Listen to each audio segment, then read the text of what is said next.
Happy Independence Day. You are independent today also. You are dependent. अॼु पाण जेका शइ पढ़ंदासीं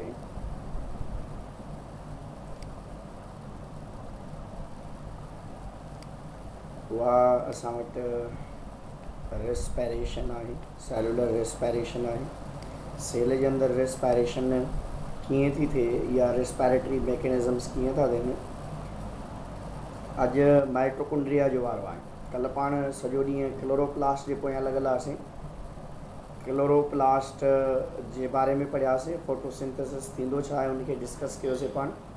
अॼु माइटोकॉन्ड्रिया जे बारे में पढ़ंदासीं। माइटोकॉन्ड्रिया जे अंदरि कहिड़ा प्रोसेस थींदा आहिनि ऐं उहो कहिड़े तरीक़े सां इन में इन्वॉल्व आहे ऐं सेल्युलर रेस्पिरेशन असांजो मेन टारगेट हूंदो। पर पहिरें पाण माइटोकॉन्ड्रिया खे ॾिसी हलंदासीं। माइटोकॉन्ड्रिया खे कॉन्ड्रियोज़ोम्स बि चइबो आहे ऐं ही ऑलमोस्ट तमामु यूकारियोटिक सेल्स जे अंदरि अवेलेबल हूंदा आहिनि, that are present in all eukaryotes. ऐं इन्हनि सेल्स जा ॿ पार्ट आहिनि, माइटोकॉन्ड्रिया जा ॿ पार्ट आहिनि। आउटर वन इज़ मेम्ब्रेन ऐं मेम्ब्रेन ॿ थींदियूं आहिनि इनमें, तंहिंजे करे ही बि डबल मेम्ब्रेनियस अथव। This is double membranosus. हिन में ॿ मेम्ब्रेन्स थींदियूं, तंहिंजे करे डबल मेम्ब्रेनियस थिए थो।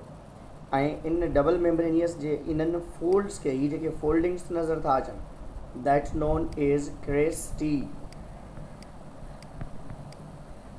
That's known as a cristae. ऐं ही जेको सेंट्रल कैविटीज़ पाण खे नज़र थियूं अचनि, this is known as matrix. Matrix में पंहिंजो DNA हूंदो आहे, मैट्रिक्स में ई पंहिंजो एंजाइम्स हूंदा आहिनि पंहिंजा, ऐं राइबोसोम्स हूंदा आहिनि पंहिंजा, ऐं तमामु शयूं जेके आहिनि उन जूं जेके आहिनि प्रोसेस इन जॻह ते थींदियूं आहिनि। माना माइटोकॉन्ड्रिया जे अंदरि जेके प्रोसेस थींदा आहिनि, ॿ इम्पॉर्टेंट प्रोसेस थींदा आहिनि। हिकिड़ो थींदो आहे क्रेब साइकिल। क्रेब साइकिल इन्हनि पॉइंट्स ते थींदो आहे, इन्हनि ते ही जेके पॉइंट्स आहिनि इन्हनि में क्रेब साइकिल थिए थो। ऐं उन खां बाद में क्रेब साइकिल स्पेशली ही जेके फ्री स्पेस आहिनि इन्हनि जे अंदरि थिए थो, पोइ स्पेस किथे बि अवेलेबल हुजे। ऐं जॾहिं त जेका ETC आहे, इलेक्ट्रॉन ट्रांसपोर्ट चेन, उहा इन क्रेस्टी जे मथां थिए थी। ही जेके क्रेस्टी आहिनि इन जे मथां, दिस इज़ अ क्रेस्टाई। क्रेस्टी या क्रेस्टाई जे मथां कंहिंजी अवेलेबिलिटी हूंदी आहे, इन जी अवेलेबिलिटी हूंदी आहे। बाबा जेकॾहिं को बि स्टूडेंट तव्हांजो जॉइनिंग जे लिहाज़ सां अचे त मूंखे ॿुधाइजो, जेकॾहिं मूंखे ख़बर न पए त छो मां उनखे जॉइन करे वठंदुसि।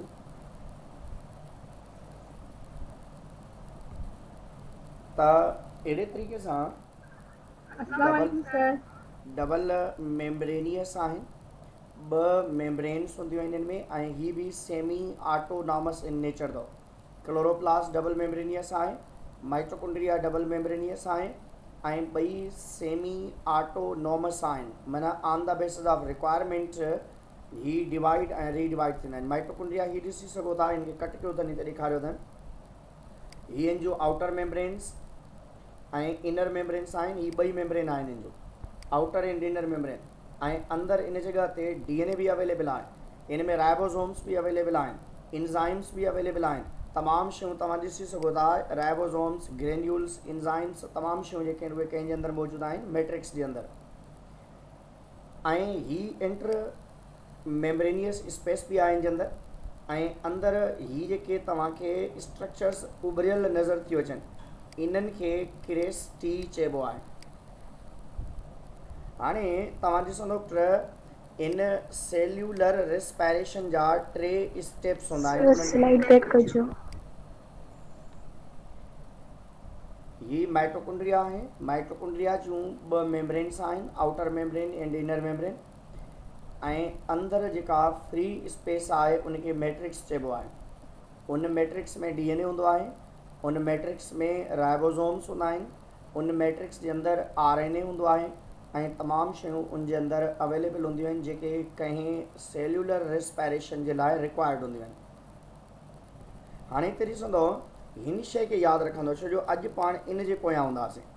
सेल्यूलर रेस्पायरेशन जा 3 स्टेप अथव। Number 1 that is the glycolysis and number 2 that is the Krebs cycle and number 3 that is the ETC, electron transport chain, ETC electron transport chain चइबो आहे इनखे। हाणे ही ग्लाइकोलाइसिस तमाम रेस्पायरेटरी मैकेनिज़म में थिए थो, चाहे जानदार एरोबिक रेस्पायरेशन करे या एन एरोबिक रेस्पायरेशन करे। ही उहो स्टेप आहे जेको सेम कॉमन आहे, चाहे एरोबिक जानदार रेस्पायर कनि या इन एरोबिक रेस्पायरेशन कनि। ऐं जॾहिं त ही ॿई प्रोसेस सिर्फ़ एरोबिक रेस्पायरेशन में थींदा आहिनि। These are the part of aerobic respiration because that occur after the glycolysis. दोबारा समझी वेंदो। सेल्यूलर रेस्पायरेशन जा 3 स्टेप्स आहिनि। One is the glycolysis, other one is the Krebs cycle, third one is the ETC। जेको glycolysis आहे उहो aerobic ऐं in aerobic respiration ॿिन्हिनि में थिए थो। ऐं जॾहिं ग्लाइकोलाइसिस कंप्लीट थिए थो त उन खां बाद में क्रेब साइकिल ऐं इलेक्ट्रॉन ट्रांसपोर्ट चेन वारो प्रोसेस थिए थो एरोबिक रेस्पायरेशन में। एरोबिक रेस्पायरेशन में ही प्रोसेस थींदो आहे। एरोबिक रेस्पायरेशन में ही प्रोसेस जेको ॾेखारियल आहे this is known as a glycolysis. हाणे इन ग्लाइकोलाइसिस मां पैरोविक एसिड मिले थो ऐं हीअ 2 प्रोसेस जेके आहिनि, हिकिड़ो ही प्रोसेस आहे ऐं ॿियो अॻिते हली करे कुझु चेन्स नज़र ईंदियूं असांखे जेके यूज़ थींदियूं। हाणे ही वारो जेको प्रोसेस आहे इहो सिर्फ़ु एरोबिक रेस्पायरेशन में थींदो। बाक़ी ही प्रोसेस जेको आहे उहो कॉमन आहे, चाहे जानदार एरोबिक रेस्पायरेशन करे या एन एरोबिक रेस्पायरेशन करे। इहे प्रोसेस कीअं था थियनि इनखे असां डिटेल में डिस्कस कयूं था, इहे कीअं कहिड़े तरीक़े सां आहिनि।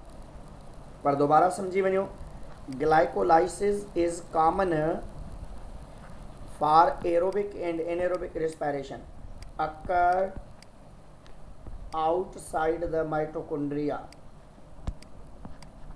Outside the mitochondria in cytosol. Cell जो जेको फ्लूइड आहे, साइटोप्लाज्म आहे, उन जे अंदर ही प्रोसेस थींदो आहे। ग्लाइकोलाइसिस जो प्रोसेस सेल जे साइटोप्लाज्म जे लिक्विड में थिए थो ऐं उन लिक्विड खे पाण साइटोसोल चवंदा। ऐं ही कॉमन अथव, सेम अथव, को बि डिफरेंस न आहे। Common in aerobic and in aerobic respiration. जानदार भले एरोबिक रेस्पायरेशन करे ऑक्सीजन जी मदद सां या एन एरोबिक रेस्पायरेशन करे बगैर ऑक्सीजन जी मदद सां। Glycolysis is a same. Glycolysis is a same. हाणे ॾिसो डॉक्टर, ॿियो जेको इहो आहे नेक्स्ट वन जेको 2 प्रोसेस आहिनि हुनजा। सेकेंड नंबर ते जेको आहे Krebs cycle. Krebs cycle occur at matrix of mitochondria. Only in slide pack करो जी बाबा। ओनली इन एरोबिक रेस्पायरेशन पहले लिखी वठां तो करे वठिजो। ऐं नंबर 3 ते जेको आहे जंहिंखे पाण ETC चवंदा, अकर एट क्रेस्टी ऑफ माइटोकॉन्ड्रिया।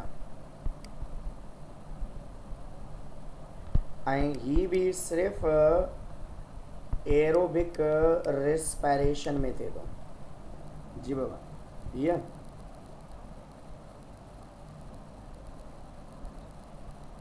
सो शायद केर जॉइन पियो करे क्लास ॾिसोस।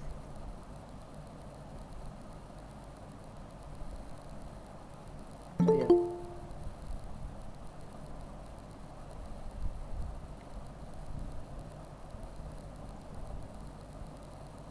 त कॉमन इन एरोबिक ऐं इन एरोबिक रेस्पिरेशन आहे। क्रेब साइकिल अकर at the matrix of mitochondria ऐं एरोबिक रेस्पिरेशन थिए थी। ETC अकर एट क्रेस्टी ऑफ माइटोकॉन्ड्रिया या एरोबिक रेस्पिरेशन में ही प्रोसेस थिए थो। हाणे कहिड़ियूं शयूं तव्हांखे यादि रखणियूं आहिनि त ग्लाइकोलाइसिस माइटोकॉन्ड्रिया जे ॿाहिरि थिए थो साइटोसोल में। क्रेब साइकिल माइटोकॉन्ड्रिया जे अंदरि कैविटी में थिए थो मैट्रिक्स जे अंदरि। ETC क्रेस्टी ते थिए थो, माइटोकॉन्ड्रिया जे क्रेस्टी ते थिए थो। एरोबिक रेस्पिरेशन में Krebs cycle glycolysis Krebs cycle ETC टई प्रोसेस थींदा आहिनि ऐं जॾहिं त इन एरोबिक रेस्पिरेशन में सिर्फ़ु ग्लाइकोलाइसिस थींदो आहे। क्रेब साइकिल ऐं ETC not occur, that's why mitochondria is not involve in aerobic respiration. इन एरोबिक रेस्पिरेशन में माइटोकॉन्ड्रिया इन्वॉल्व न हूंदो आहे।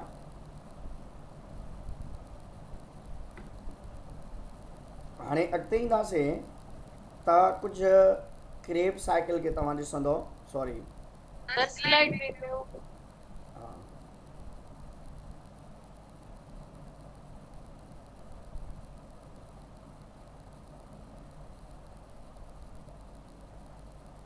भेजो माइटोकॉन्ड्रिया इहा थिए थो।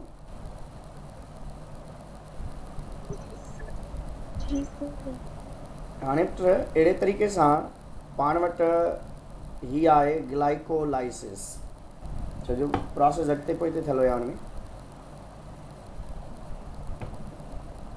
Glycolysis is common in aerobic and in aerobic respiration. Glycolysis चइबो ई आहे ब्रेक डाउन ऑफ ग्लूकोज खे। ग्लाइकोलाइसिस चइबो आहे पुट ब्रेक डाउन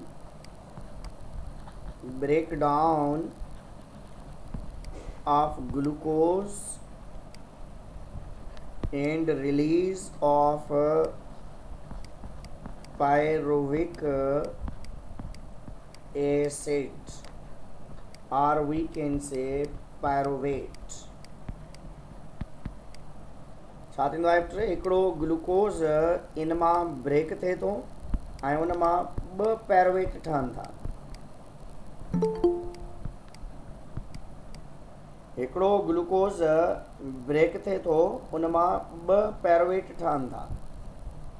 हिकिड़ो ग्लूकोज ब्रेक थिए थो उन मां ॿ पैरोवेट ठहनि था।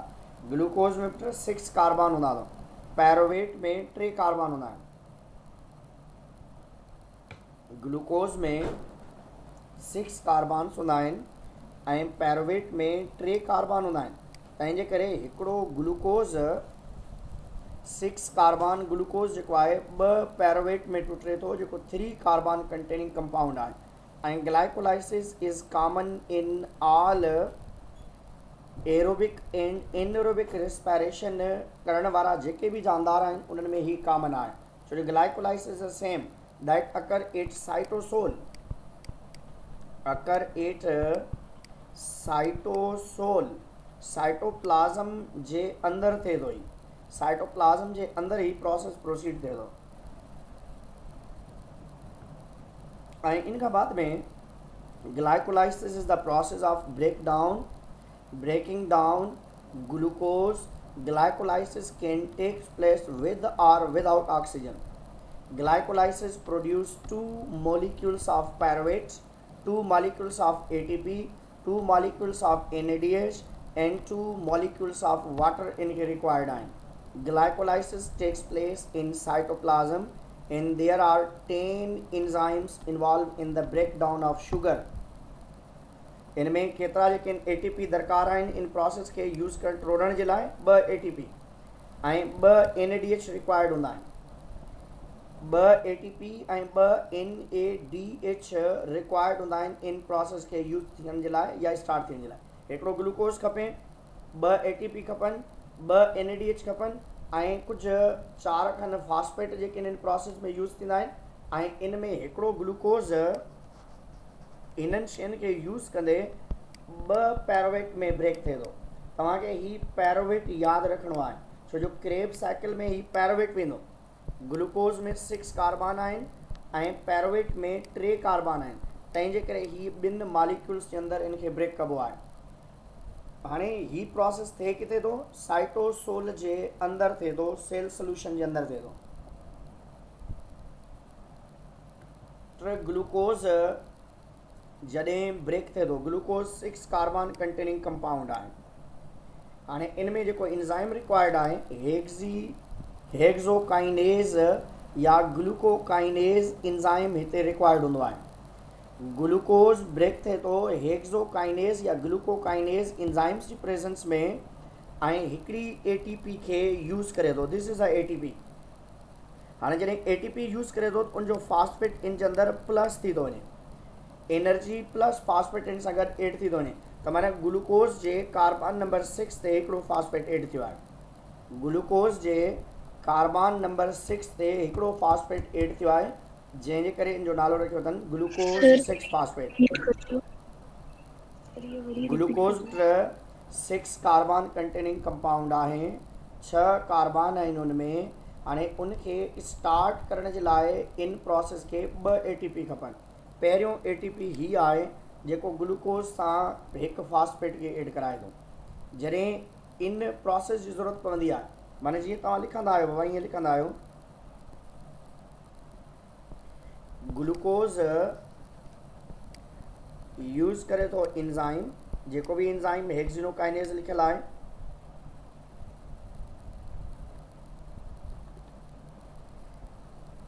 एंजाइम रिक्वायर्ड आहे इन जगह ते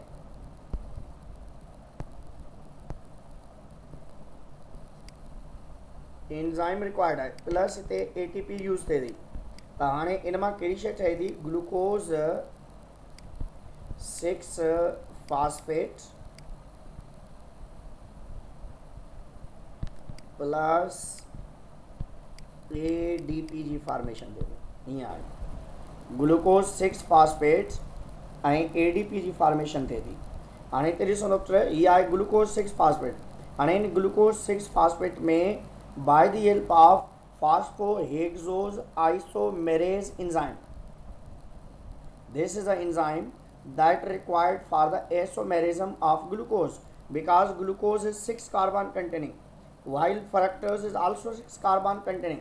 सिर्फ इन जे कार्बन जी अरेंजमेंट जी शिफ्लिंग थींदी आहे बाक़ी ऑलमोस्ट सेम हूंदो आहे छो जो 6 कार्बन 6 कार्बन ग्लूकोज में ऐं 6 कार्बन जेके इन फ्रक्टोज जे अंदरि अवेलेबल आहिनि हाणे इन में छा आहे त इन जे बि कार्बन नंबर 6 ते इन में बि 6 कार्बन आहिनि 6 कार्बन इन में बि 6 कार्बन आहिनि हाणे फ्रक्टोज 6 फास्फेट सां गॾु एटीपी यूज़ थिए थी ॿी एटीपी पहिरीं एटीपी हिते यूज़ थी पाण पढ़ी आयासीं there is a requirement of 2 ATPs हिते पढ़ी आयासीं 2 एटीपीज़ रिक्वायर्ड आहिनि केतिरा जेके आहिनि हिते एटीपी रिक्वायर्ड आहिनि 2 एटीपीज़ ऐं 2 NADH रिक्वायर्ड आहिनि हाणे 2 एटीपी किथे रिक्वायर्ड आहिनि हीअ ॾिसो पहिरियों एटीपी ही यूज़ थियो ॿियो एटीपी ही यूज़ थियो आहे 2 एटीपी यूज़ थींदा 4 एटीपी ठहंदा कहिड़ी कमाल जी ॻाल्हि आहे 2 एटीपी यूज़ थींदा त उन मां 4 एटीपी जेके आहिनि असांखे ठही करे मिलंदा हिते फ्रक्टोज 6 फास्फेट एटीपी मां एडीपी ठहे थी and there is a requirement of enzyme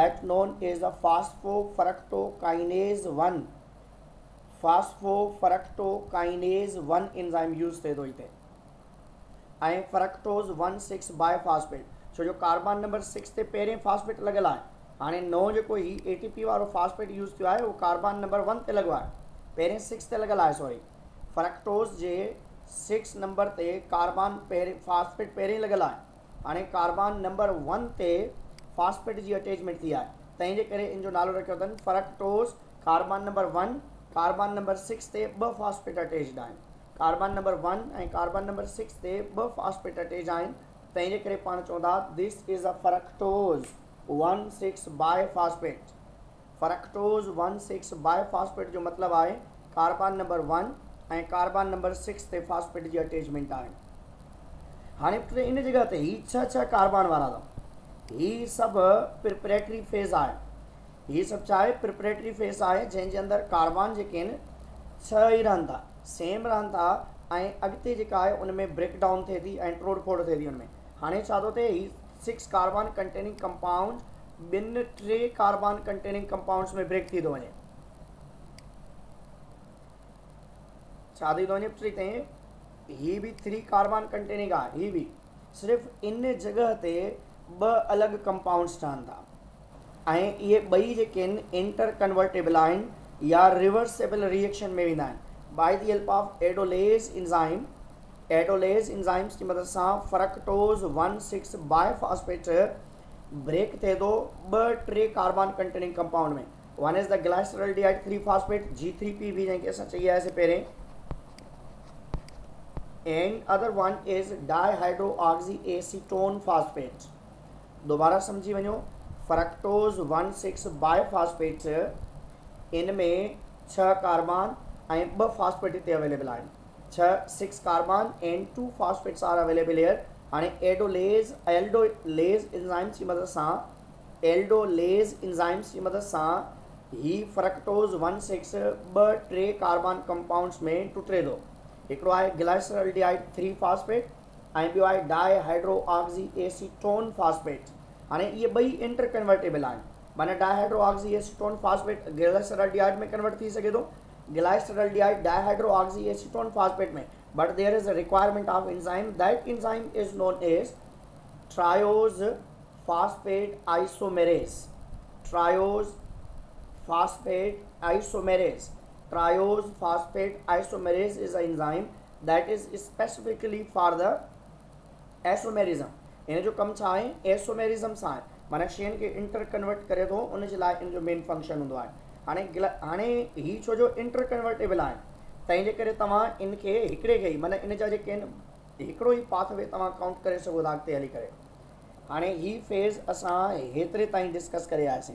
हाणे ग्लाइसरल्डिहाइड 3 फॉस्फेट 2 छो जो इंटर कन्वर्टेबल आहिनि, तंहिं करे हिकिड़ो 2 नाला ॾेई सघो था। ही 6 कार्बन वारा तव्हां वटि हिकिड़ो मॉलिक्यूल आहे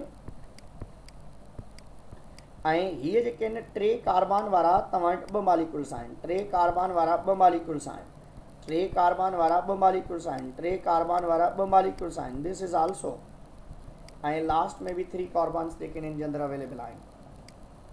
सर बाबा सर ने थोड़ा रिपीट कर, जो मुझे नेट कट थी वई विच मां लेफ्ट करे वई। कहिड़ी शइ खे, त ग्लूकोज ATP ग्लूकोज सां गॾु इहो वारो न, लास्ट वारो जी जी सर, फ्रक्टोज वारो न बाबा, नो सर जेका तव्हां हाणे पिक्चर कई न हुआ, ही वारी, जी जी सर। त ग्लूकोज 6 कार्बन कंटेनिंग आहे, ग्लूकोज 6 फॉस्फेट जेको आहे उहो बि हिते भी ATP थो वञे जॻह ते, ATP रिक्वायर्ड आहे, माना हिकिड़ो ई ATP, हिकिड़ो ई 2 ATP यूज़ थिया आहिनि हिते। ऐं ग्लाइसरल्डिहाइड 3 हिन में 6 कार्बन आहिनि, ही मथियां कंपाउंड्स 6 कार्बन वारा आहिनि, हेठियां जेके कंपाउंड्स आहिनि असां वटि उहे 3 कार्बन वारा जेके हेठि अवेलेबल आहिनि। हाणे हिते ॾिसो त इन जॻह ते हिते जेके आहिनि ग्लाइसरल्डिहाइड 3 फॉस्फेट, ग्लाइसरल्डिहाइड 3 फॉस्फेट जेको आहे ही आहे, ऐं उन खां बाद में 1,3 डाइफॉस्फोग्लाइसरेट जेको आहे उहो बि 3 कार्बन आहे, ऐं 3 फॉस्फोग्लाइसरेट बि अवेलेबल आहे। हिते बि तव्हां ॾिसी सघो था, हिते अञा क्लियरली मथां थी सघे थो तव्हांखे ॻाल्हि सम्झ में अचे। ही आहे पहिरियां जेके 4 स्टेप, हिकिड़ो ATP यूज़ थियो, 2 ATP यूज़ थिया, ऐं ही इंटर कन्वर्टेबल रिएक्शन्स जेको पहिरियों असां पढ़ी आयासीं उहो ॾिनो अथनि हिते, उहो हिते, ऐं हिन पॉइंट ते NADH NAD प्लस फॉर्म करे थो NADH, NAD प्लस फॉर्म करे थो NADH, 2 NADH फॉर्म थियनि था। हिते कहिड़ी शइ यूज़ थिए थी, NAD प्लस यूज़ थियनि था, ऐं उन मां कंहिं शइ जी फॉर्मेशन थिए थी NADH जी, प्लस हाइड्रोजन हितां रिलीज़ थिए थो, ऐं हीअ फॉस्फेट इन जे अंदर एड थींदा। हाणे 2 फॉस्फेट, हिकिड़ो फॉस्फेट ATP खां, हिन खां, हिकिड़ो हिन खां, 2 ऐं 2 फॉस्फेट ॿिया इन जे अंदर यूज़ थिया आहिनि, त टोटल फॉस्फेट इन जॻह ते केतिरा यूज़ थिया आहिनि, 4 फॉस्फेट यूज़ थिया आहिनि। टोटल फॉस्फेट इन प्रोसेस जे अंदर केतिरा यूज़ थिया आहिनि, 4 फॉस्फेट यूज़ थिया आहिनि, तंहिंजे करे इनखे 4 ATP ठहण जी सलाहियत आहे। हाणे कीअं 4 ATP ठहंदा उहे बि पाण ॾिसूं था किथे ऐं कहिड़े तरीक़े सां ठहंदा। हाणे ग्लाइसरॉल्डिहाइड 3 फॉस्फेट मां इनखे दोबारा जेको आहे मिटाए थो वञासि त जीअं थोरो क्लियर नज़र अचे तव्हांखे। ही 6 कार्बन कंटेनिंग ग्लूकोज आहे ऐं इन सां गॾु ATP यूज़ थी। हिते ॿी ATP आहे जेका हिते तव्हांखे नज़र नथी अचे। 1-2 ATP इन में यूज़ थिया आहिनि ऐं उन खां बाद में NADH केतिरा ठहिया आहिनि? हिते 2 ठहिया आहिनि, 2 NADH। ऐं पहिरियों ATP किथे ठहियो आहे? 1,3 डाइफॉस्फोग्लाइसरेट। हाणे छो जो ग्लाइसरॉल्डिहाइड 3 फॉस्फेट में G3P में हिकिड़ो फॉस्फेट आहे ऐं हिकिड़ो फॉस्फेट इन मां यूज़ थियो आहे, तंहिंजे करे इन जो नालो थियो 1,3 बाइफॉस्फोग्लाइसरेट। छो जो पहिरें कार्बन नंबर 3 ते हिकिड़ो फॉस्फेट एडेड हुयो, छो जो 2 मॉलिक्यूल्स आहिनि तंहिंजे करे 2 फॉस्फेट आहिनि हिते। हिकिड़े सां हिकिड़ो फॉस्फेट, ॿिए सां ॿियो फॉस्फेट यूज़ थिए थो, तंहिंजे करे कार्बन नंबर 3 ते पहिरें लॻल आहे ऐं कार्बन नंबर 1 ते हाणे वरी जेको आहे ॿियो लॻी वेंदो। पर मॉलिक्यूल्स केतिरा आहिनि? हिते 2 मॉलिक्यूल्स आहिनि, 1,3 डाइफॉस्फोग्लाइसरेट। हाणे नेक्स्ट स्टेप में, स्टेप नंबर 6 में हाणे हितां खां कार्बन नंबर 1 वारो जेको फॉस्फेट आहे उहो रिलीज़ थिए थो। हिकिड़े मॉलिक्यूल मां हिकिड़ो रिलीज़ थिए थो, ॿिए मॉलिक्यूल मां ॿियो रिलीज़ थिए थो, तंहिंजे करे हिते केतिरा ATP ठहंदा? 2 ATP ठहंदा। First ATP form in between 1,3 diphosphoglycerate and 3 phosphoglycerate. 1,3 di या बाइफॉस्फोग्लाइसरेट कन्वर्टेड इनटू 3 फॉस्फोग्लाइसरेट ऐं उन दौरान 2 ATP जेके आहिनि उन्हनि जी फॉर्मेशन थिए थी।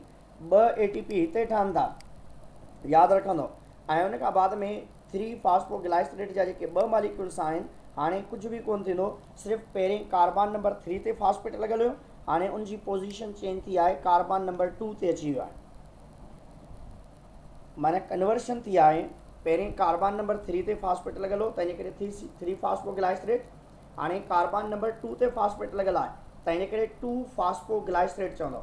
2 जो मतिलबु इहो आहे कार्बन नंबर 2 ते फॉस्फेट जी पोजीशन आहे ऐं इन जा बि 2 मॉलिक्यूल्स आहिनि।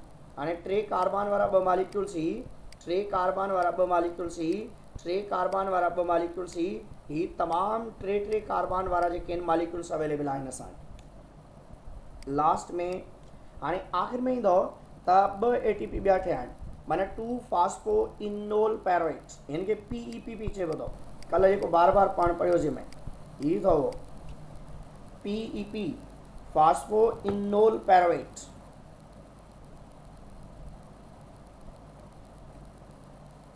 फॉस्फोइनोल पैरोवेट ऐं लास्ट में जॾहिं 2 ATP ही ठहिया, टोटल केतिरा ATP ठहिया? 2 ATP ही 2 ही ठहिया ऐं 2 NADH ठहिया ऐं 2 जेके आहिनि पैरोवेट या पैरोविक एसिड ठहिया। हाणे तव्हांखे जेका शइ यादि रखणी आहे, जेका शइ पुछंदा तव्हां खां, उहा ही शयूं पुछंदो जेके मां हिते लिखां पियो, तव्हां ॾिसंदा वञो त हिते पुछंदा ATPs केतिरा जेके आहिनि यूज़ थिया, ATP 2 यूज़ थिया, 2 ATP आहिनि यूज़ कया। ATP फॉर्म केतिरा थिया? 2 फॉर्म, सॉरी 4 ATPs फॉर्म थिया हिन में।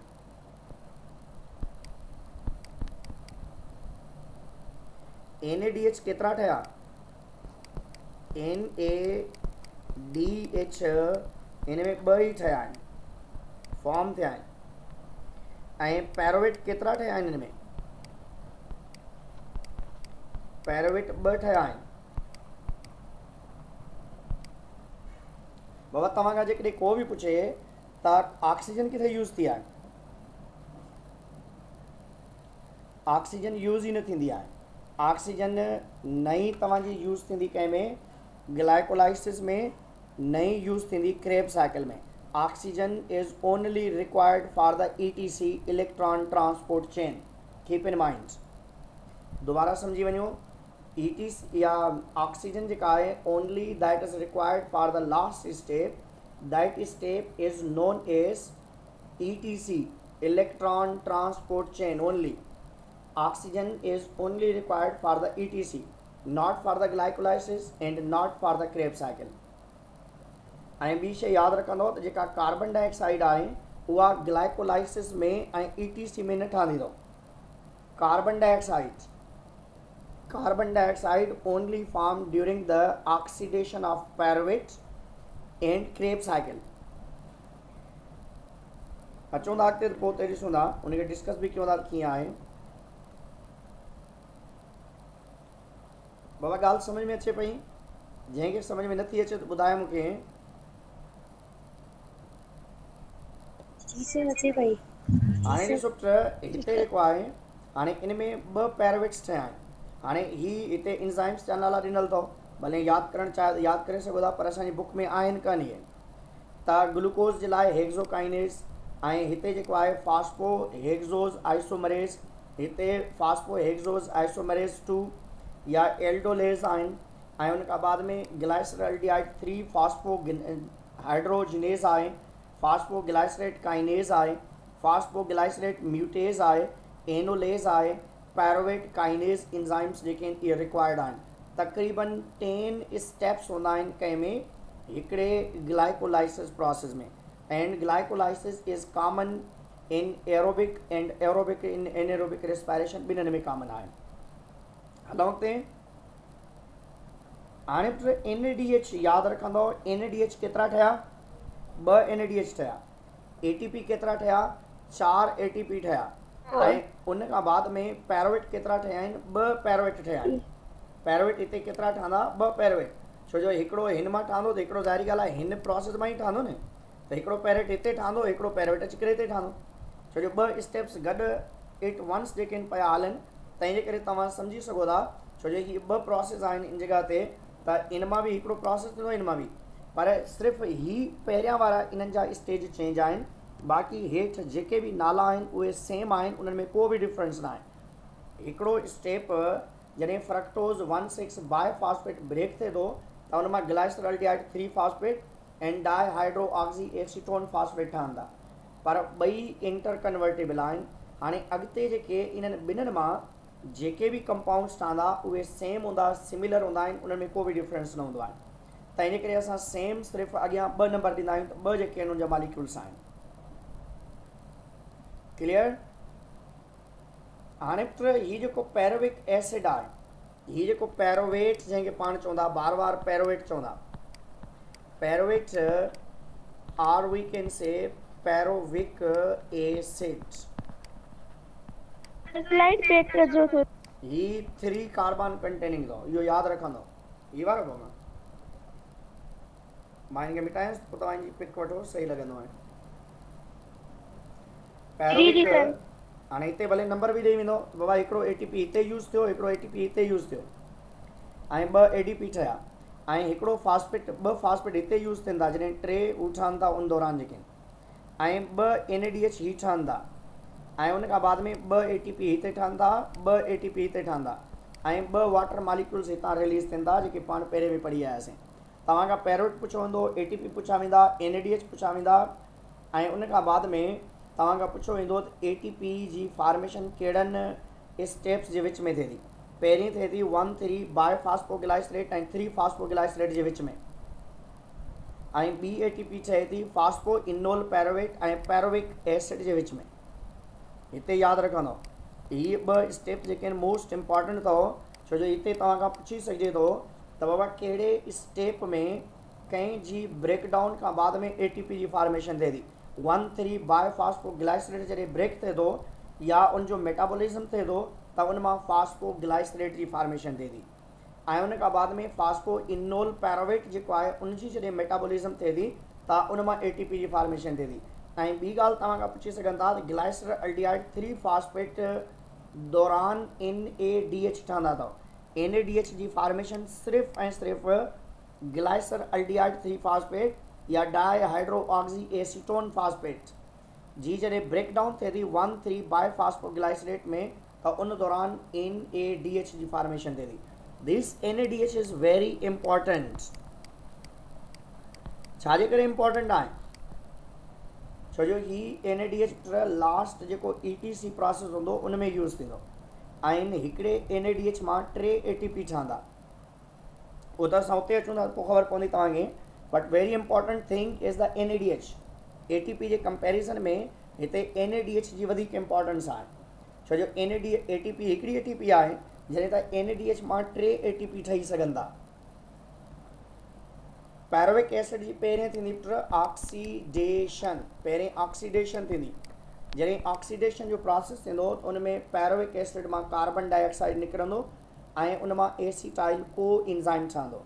3 कार्बन कंटेनिंग जंहिंखे पाण नालो ॾियूं था पैरोविक एसिड, पहिरें इन जी ब्रेकडाउन थींदी ऐं उन मां ठहंदो एसीटाइल को इंजाइम ए ऐं कार्बन डाइऑक्साइड ऐं NADH जी फॉर्मेशन थींदी। हाणे हिते यादि रखंदो, मां अॻिते अचां थो त उते ॿुधायां तव्हांखे।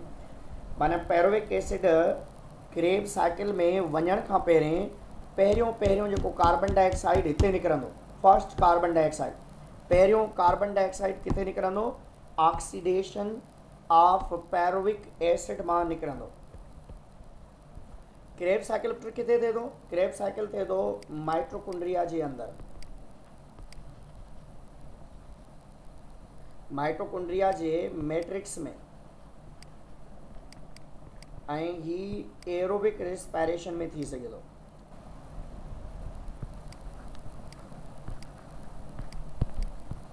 एरोबिक रेस्पिरेशन में थी सघे थो। क्रेब साइकिल जा ॿिया बि नाला अथव। क्रेब साइकिल आल्सो नोन एज अ सिट्रिक एसिड साइकिल या ट्राई कार्बो ऑक्जेलिक एसिड साइकिल भी चइबो आहे। इनखे सिट्रिक एसिड साइकिल भी चइबो आहे, ट्राई कार्बो ऑक्जेलिक एसिड या TCA भी चइबो आहे। TCA, ट्राई कार्बो ऑक्जेलिक एसिड या TCA साइकिल भी इन प्रोसेस के पाण पहिरें ही ॾेखारियल आहे। ऑक्सीडेशन ऑफ पैरोवेट ॾेखारियल आहे। पैरोवेट जी ऑक्सीडेशन थिए थी हिते, त हिते ॾिसो ही पैरोविक एसिड आहे जंहिंमें 1 2 3 कार्बन्स आहिनि।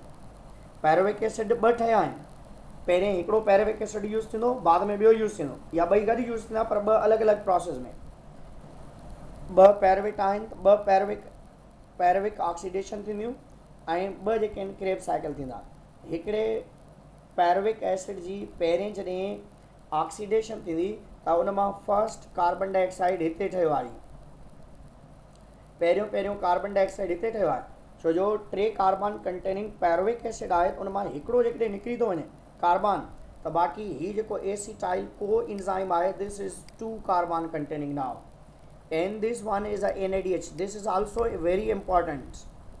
हाणे 2 NADH ग्लाइकोलाइसिस में ठहिया, हिकिड़ो NADH पैरोविक एसिड जी ऑक्सीडेशन में ठहियो, ऐं पैरोविक एसिड जी ऑक्सीडेशन में हिकिड़ो कार्बन डाइऑक्साइड भी जेको आहे प्रोड्यूस थियो। हाणे ही जेको 2 कार्बन कंटेनिंग एसीटाइल को इंजाइम आहे। जी बाबा। सर ये वरी शुरू का रिपीट करियो, समझ में नथो अचे। बाबा ही ॾिसो, ही वारो आहे जेको हिते ॿुधायो तव्हांखे, त पैरोविक एसिड केतिरा आहिनि? 2 आहिनि।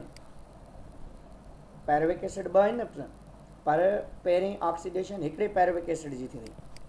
पाण जेको ॾिसूं था, हिकिड़ो पैरोविक एसिड उनजी ऑक्सीडेशन जॾहिं थींदी त उन मां 2 NADH, हिकिड़ो NADH ठहंदो,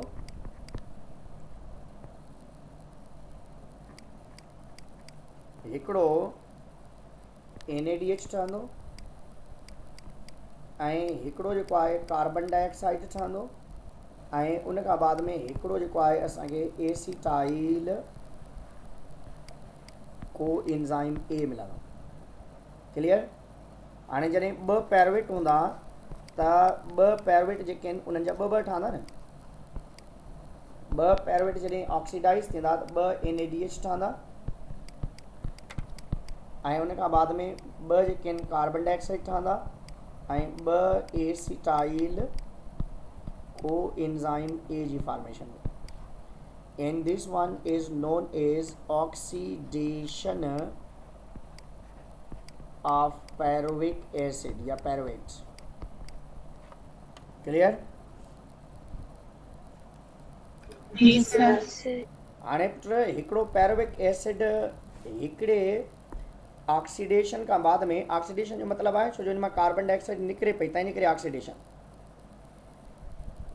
हाणे इहो पैरोविक एसिटाइल को इंजाइम हाणे ॾिसंदा वञिजो थोरो एसिटाइल को इंजाइम हिकिड़ो यूज़ थिए पियो छो जो हिकिड़े सिट्रिक एसिड साइकिल या हिकिड़े क्रेब साइकिल में हिकिड़ो जेको आहे एसिटाइल को इंजाइम यूज़ थींदो इन में केतिरा कार्बन आहिनि 2 हिते लिखी आयासीं ॾिसो हीअ जेके आहिनि 2 कार्बन वारो अथव 2 कार्बन हिते पाण लिखी आयासीं 2 कार्बन आहिनि हाणे 2 कार्बन वारो जेको एसिटाइल को इंजाइम आहे वो 4 कार्बन कंटेनिंग ऑक्सिलो एसीटेट सां एड थिए थो this is 4 carbon containing oxalo acetate में 4 कार्बन अथव एसिटाइल को इंजाइम ए में 2 कार्बन अथव 4 ऐं 2 जॾहिं वेंदा सिट्रिक एसिड में केतिरा कार्बन्स वञी मिलंदा 6 कार्बन हाणे इनखे सिट्रिक एसिड साइकिल छो चइबो आहे because it form first citric acid पहिरें ही छा थो ठाहे सिट्रिक एसिड ठाहे थो त इन करे पाण इनखे सिट्रिक एसिड साइकिल चवंदा सिट्रिक एसिड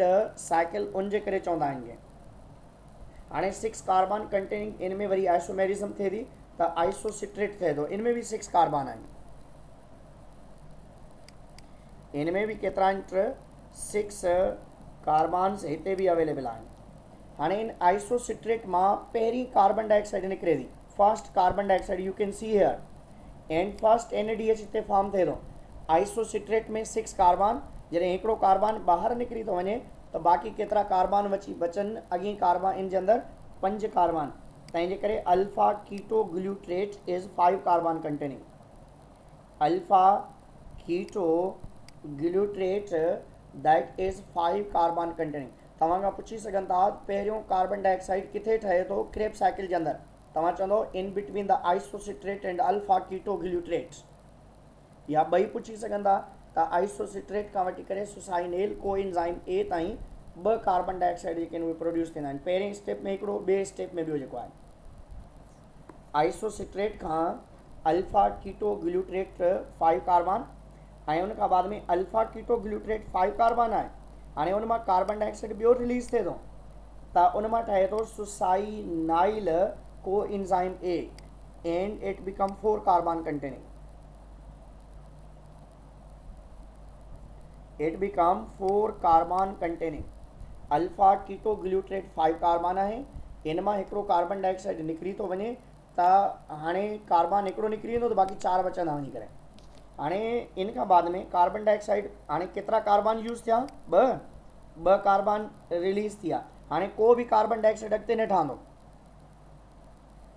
बाबा कार्बन डाइऑक्साइड जी फॉर्मेशन थींदी हिकिड़ी ऑक्सीडेशन ऑफ पैरोविक एसिड में ॿी थींदी आइसोसिट्रेट ऐं अल्फा कीटो ग्लूट्रेट में टी थींदी अल्फा कीटो ग्लूट्रेट ऐं सुसाइनेल को इंजाइम ए जे विच में माना 3 कार्बन डाइऑक्साइड हिकिड़े प्रोसेस में थींदा छो जो हिकिड़े पैरोविक एसिड में 3 कार्बन आहिनि तंहिंजे करे 3 कार्बन हिते कार्बन डाइऑक्साइड जी फॉर्म में उड़री आहे हाणे निकिरी आहे ॿाहिरि पहिरियों चयो ऑक्सीडेशन ऑफ पैरोविक एसिड में हिते फर्स्ट वन छो जो पैरोविक में केतिरा कार्बन आहिनि 3 पहिरियों कार्बन हिते वियसि ॿियों कार्बन हिते वियसि ऐं टियों कार्बन हिते वियसि तंहिंजे करे 3 कार्बन डाइऑक्साइड जी फॉर्म में रिलीज़ थी करे निकिरी आहे हाणे अल्फा सुसाइनेल को इंजाइम ए मां हिते ठहे थो GTP हितां खां एनर्जी फॉस्फेट रिलीज़ थिए थो पहिरें हिते छा थो थिए टेम्पररी हिकिड़ी फंक्शन थिए थी हिते हिन जॻह ते इनखे मिटायांसि हिते लिखी ॾियां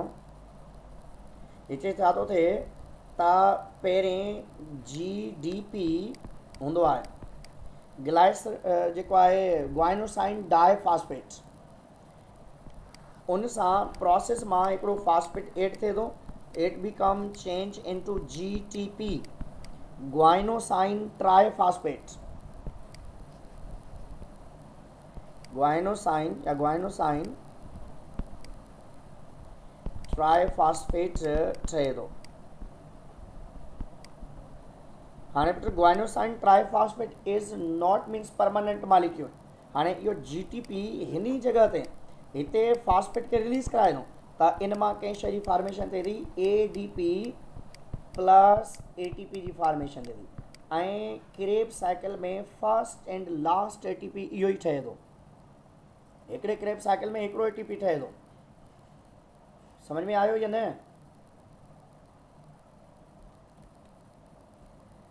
बाबा समझ में आयो या न सर ये और एक दफ़ो यस रिपीट सर कर बाबा इन प्रोसेस मां दोबारा सम्झी वेंदो क्रेब साइकिल में हिकिड़ो एटीपी ठहंदो ग्लाइकोलाइसिस में 4 एटीपी ठहिया हिकिड़े ग्लाइकोलाइसिस में 4 एटीपी ठहिया ऐं हिकिड़े क्रेब साइकिल मां हिकिड़ो एटीपी ठहंदो ॿिए क्रेब साइकिल मां ॿियो एटीपी ठहंदो छो जो 2 पैरोवेट आहिनि हिकिड़ो पैरोवेट यूज़ थियो उन मां 3 कार्बन डाइऑक्साइड ऐं 2 एटीपी ठहिया हिकिड़ो एटीपी ठहियो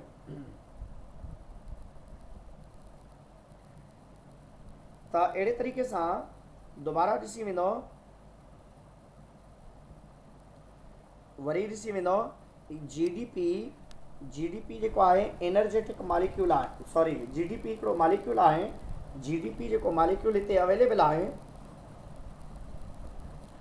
जीडीपी ग्वाइनोसाइन डाइफॉस्फेट ग्वाइनोसाइन डाइफॉस्फेट जेको आहे उहो परमानेंट मॉलिक्यूल न आहिनि sorry GTP is not permanent हाणे जीडीपी खे हिकिड़ो फॉस्फेट मिले थो क्रेब साइकिल मां त उन मां ठहे थी जीटीपी ग्वाना जीअं एडिनोसाइन आहे ईअं ई ग्वाइनोसाइन आहे जीटीपी ठहे थो ऐं उन जीटीपी मां फॉस्फेट रिलीज़ थी थो वञे ऐं ADP become change in twin ऐं हीउ हिकिड़ो ई एटीपी ठहे थो बाबा क्रेब साइकिल में हिकिड़ो ई एटीपी ठहे थो इहो यादि रखंदो हिते ॾिसी वेंदो हिन जॻह ते ॾिसो हिते छा थियो आहे माना 1 2 2 NADH हिते ठहिया आहिनि ऐं उन खां बाद में हिकिड़ो ई एटीपी ठहियो आहे माना हीउ पहिरियों ऐं आख़िरी आहे हिन खां बाद में को एटीपी न ठहंदो हिते 2 कार्बन डाइऑक्साइड ठहिया हिकिड़ो एटीपी ठहियो ऐं उन खां बाद में सुसाइनेट छो जो हीउ 4 कार्बन आहे त हीअ बि 4 कार्बन कंटेनिंग आहे ऐं इन मां हिकिड़ो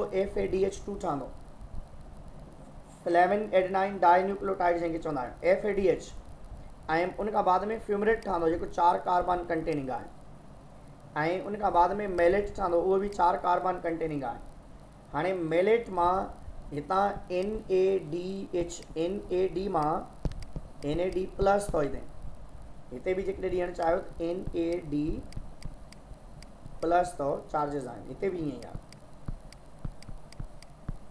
हिन में यूज़ थियनि था हाणे NADH हाणे NADH केतिरा ठहिया जेके कम वारा आहिनि उहे NADH आहिनि 1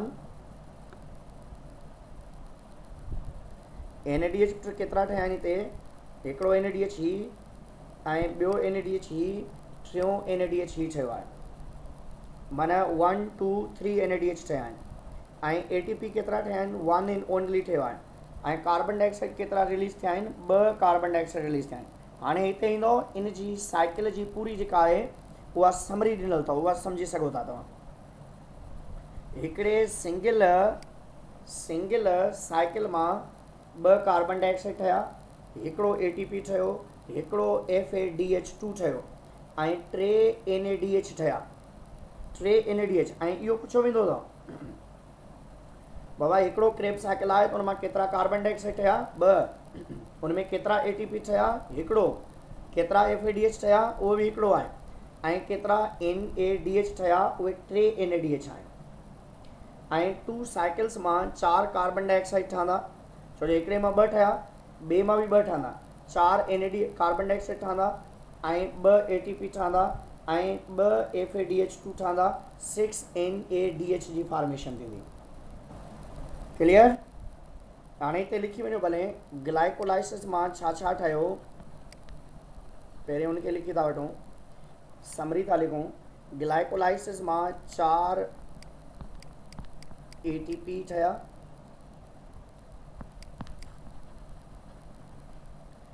ऐं उन खां बाद में 2 पायरोवेट ठहिया ऐं उन खां बाद में 2 NADH फॉर्म थिया ऐं हिते हिकिड़ो ई ATP ठहियो सॉरी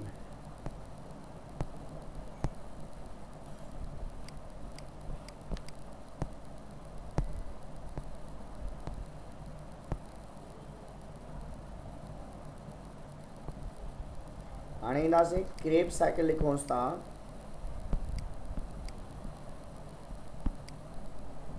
हिकिड़े क्रेब साइकिल मां हिकिड़ो ATP ठहे थो ऐं उन खां बाद में 2 कार्बन डाइऑक्साइड ठहंदा ऐं उन खां बाद में 3 NaDH ठहंदा ऐं हिकिड़ो FADH2 ठहे थो। ऐं लिखी सघो था पैरोविट जी ऑक्सीडेशन मां छा ठहियो आहे, उन मां हिकिड़ो NaDH, हिकिड़ो कार्बन डाइऑक्साइड ऐं हिकिड़ो कोएंजाइम एसिटाइल कोएंजाइम ए। पर जेकॾहिं 2 पैरोविट हूंदा, 2 पैरोविट जी ऑक्सीडेशन मां 2 NaDH,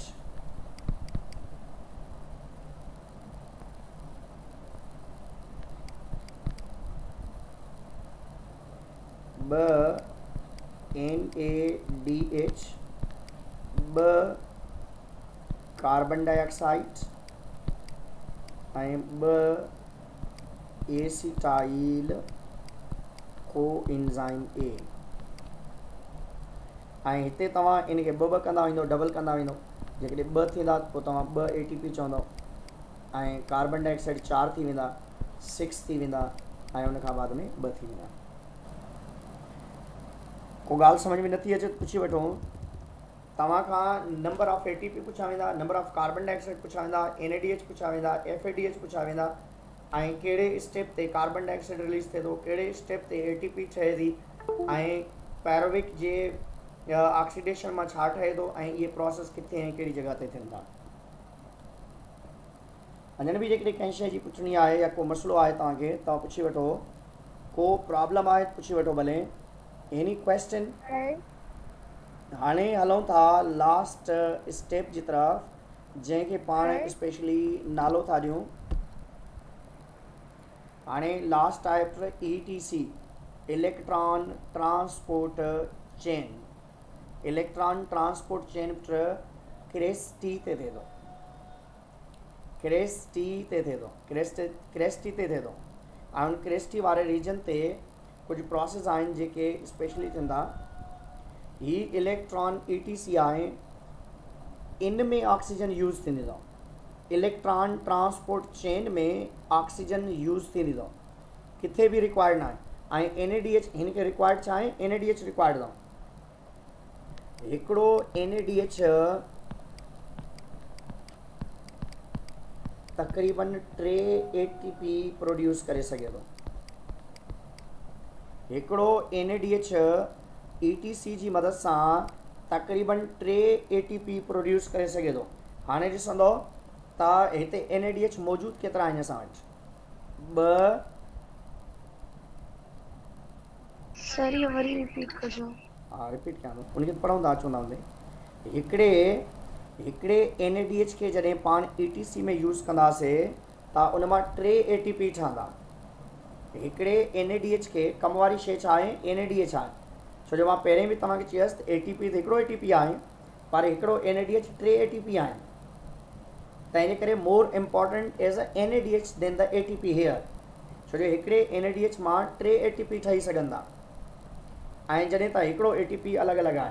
हाणे ॾिसंदो हिते ATP हिकिड़ो NaDH ही मौजूदु आहे 2 ऐं हिते NaDH केतिरा आहिनि 6 ऐं हिते NaDH केतिरा आहिनि असां वटि 2।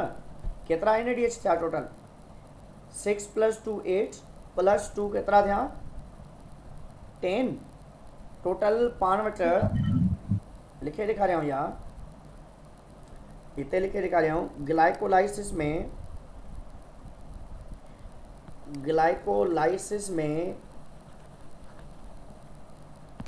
पाण वटि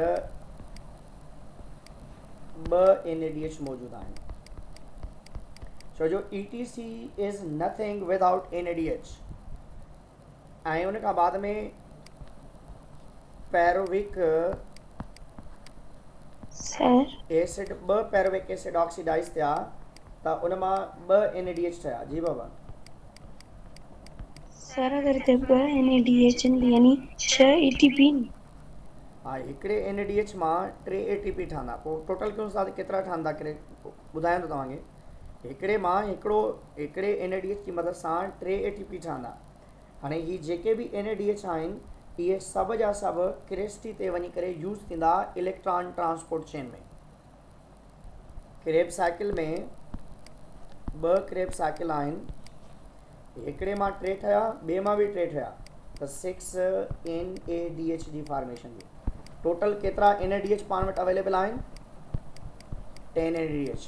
हिकिड़े ग्लूकोज़ मां हिकिड़ो ग्लूकोज़ जॾहिं एरोबिक रेस्पायरेशन में यूज़ थिए थो त उन में एतिरा NADH तव्हां वटि मिलंदा। हाणे हिकिड़ो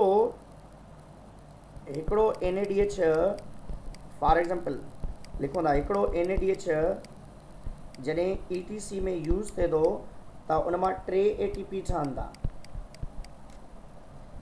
3 ATP ठहंदा।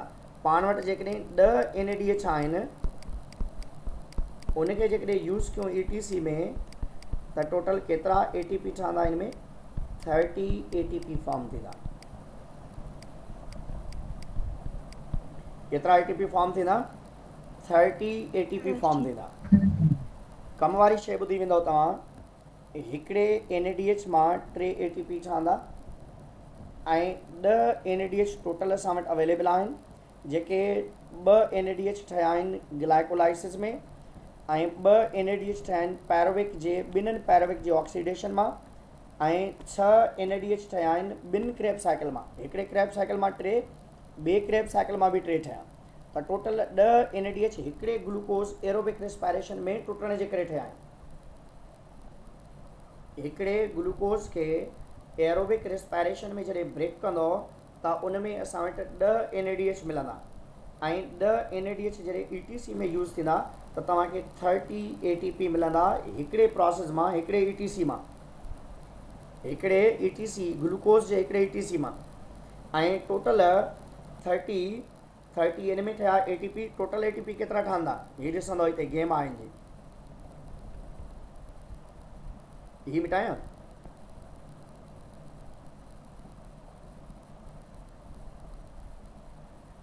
हाणे टोटल ATP तव्हांखे लिखाए थो छॾियां, तव्हां ॾिसी वठो।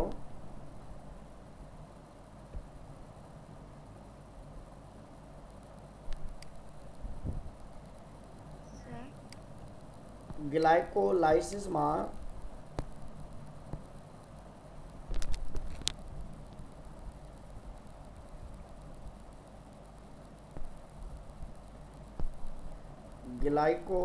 मां छो नथो लिखे?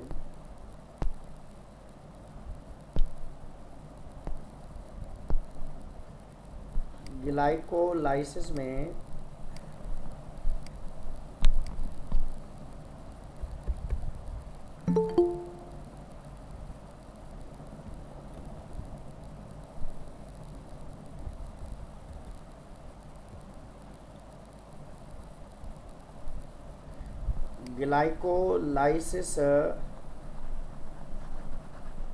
में पाण वटि 4 ATP ठहिया आहिनि।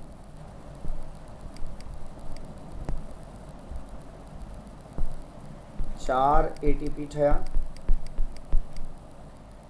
2 क्रेब साइकिल में 2 ATP ठहिया ऐं ETC जे प्रोसेसिस मां 30 ATP ठहिया। माना जॾहिं हिकिड़ो ग्लूकोज़ एरोबिक रेस्पायरेशन मां गुज़रे थो त उन मां 36 ATP प्रोड्यूस। केतिरा ATP प्रोड्यूस थींदा? जी बाबा,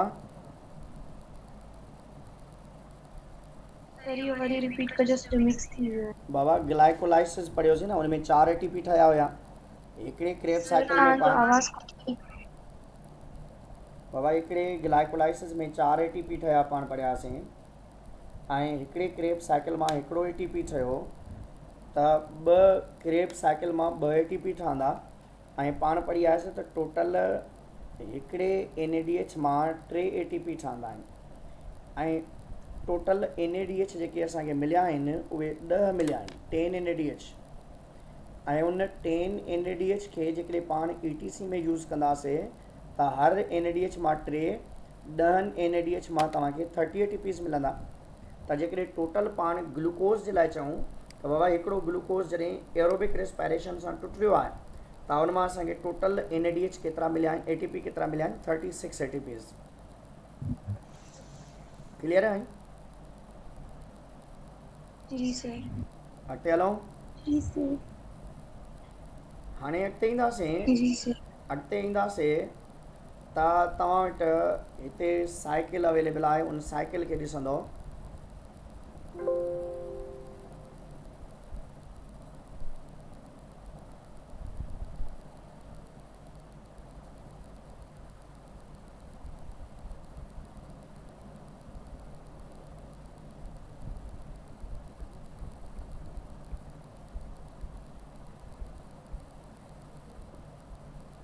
हाणे ही ETC आहे, इन में पाण ॾिसंदासीं फिगर डिलीट थी वियसि शायदि।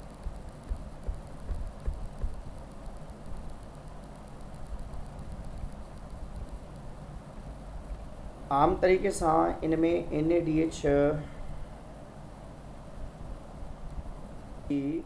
इलेक्ट्रॉन ट्रांसपोर्ट चेन जंहिंमें पाण डिस्कस करे आयासीं कुझु शयुनि खे। हाणे हीअ ॾिसो, ही प्रोसेस आहिनि असल में, माना इन ग्लाइकोलाइसिस मां जेके बि पैरावेट ठहिया यूज़ थिया क्रेब साइकिल में, जेके बि NADH ऐं FADH ठहिया उहे यूज़ थींदा ETC में ई पिया। जेके बि NADH उहे यूज़ थींदा ETC में, ऐं क्रेब साइकिल में जेके 6 या 3 NADH हिकिड़े इन मां ठहिया उहे NADH बि यूज़ थींदा कंहिंमें ETC में। हाणे हिते ॾिसो, हिते क्रेब साइकिल मां हिते कार्बन डाइऑक्साइड निकिता, 2 कार्बन डाइऑक्साइड हिकिड़े क्रेब साइकिल मां, ऐं हिकिड़ो जेको आहे ऑक्सीडेशन ऑफ ग्लाइकोलाइसिस मां। ऐं अहिड़े तरीक़े सां इन जॻह ते जेको हीअ सर हिते क्रेब साइकिल मां हिकिड़ो ई कार्बन डाइऑक्साइड निकितो आहे न, उन्हनि ॿुधायो आहे त कार्बन डाइऑक्साइड निकिरे पियो, हिते नंबर न ॾिनो अथनि। हिकिड़ो हिते कार्बन डाइऑक्साइड हिकिड़े मां जेके आहिनि 2 कार्बन डाइऑक्साइड निकिरंदा, ऐं जेको 2 क्रेब साइकिल थींदा उन मां 4 निकिरंदा, पर टोटल पैरोविक एसिड जी ऑक्सीडेशन बि थींदी अंदरि, त उन मां टोटल जेके आहिनि पैरोविट मां 3+3 माना 6 जेके आहिनि कार्बन डाइऑक्साइड निकिरंदा आहिनि हिकिड़े ग्लूकोज़ मां। ऐं इन मां जेको NADH यूज़ थींदो इलेक्ट्रॉन ट्रांसपोर्ट चेन में। हाणे हिते ॾिसो, हिते इन्हनि 32 ॾिना आहिनि, पर असल में असांजी बुक जे लिहाज़ सां जेकॾहिं ॾिसंदव त असां वटि जेके ठहनि था, बाबा साइलेंट रखो, 30 ATPs असां वटि ॾिनल आहिनि।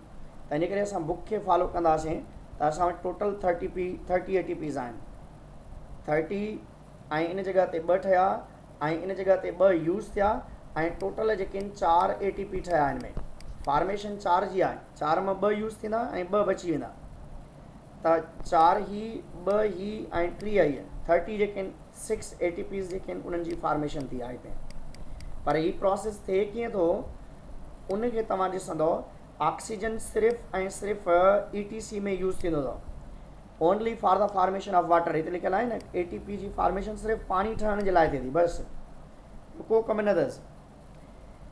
हाणे हिते बि प्रोसेस ॾेखारियल आहिनि, हिते ग्लाइकोलाइसिस जो प्रोसेस ॾेखारियल आहे। ग्लाइकोलाइसिस मां पैरोवेट निकिरे थो, ऐं पैरोवेट यूज़ थिए थो कंहिंमें, पैरोवेट यूज़ थिए थो कंहिंमें इन साइकिल जे अंदरि। हिते सर तव्हांजो आवाज़ नथो अचे। पैरोवेट हाणे अचे थो आवाज़? जी सर हाणे अचे पियो। आवाज़ ईंदो हूंदो। त हाणे इन जॻह ते ॾिसंदो त नॉर्मली इन जॻह ते तव्हां वटि जेके आहिनि ही इलेक्ट्रॉन ट्रांसपोर्ट चेन आहे। हाणे उन प्रोटॉन पंप जे अंदरि NADH यूज़ थियनि पिया हिते, ऐं जॾहिं उहे यूज़ थींदा आहिनि उन मां कंहिं शइ जी फॉर्मेशन थींदी आहे ATP जी फॉर्मेशन। त तव्हांजो आवाज़ कटिजे पियो, मुंहिंजो सही पियो अचे। सर तव्हांजो आवाज़ कटिजे पियो। तव्हांजो आवाज़ थो कटिजे। त उन इलेक्ट्रॉन ट्रांसपोर्ट चेन में NADH यूज़ थिए पियो त उन मां NAD ठहे थो, हाणे इन पूरे प्रोसेस में इलेक्ट्रॉन कैरियर्स आहिनि, ये FADH2 आहे ऐं अहिड़े तरीक़े सां ही कुझु शयूं आहिनि जंहिंमां ATP जी फॉर्मेशन थिए थी ऐं लास्ट में ही ATP ठहियलु आहे। ATP सिंथेसिस प्रोसेस आहे। हिते इन में साइटोक्रोम सिस्टम्स अवेलेबल आहिनि ऐं हिकिड़ो मिंट बीजो त मां तव्हांखे इन जी साइकिल बि इहा ॾेखारियांव।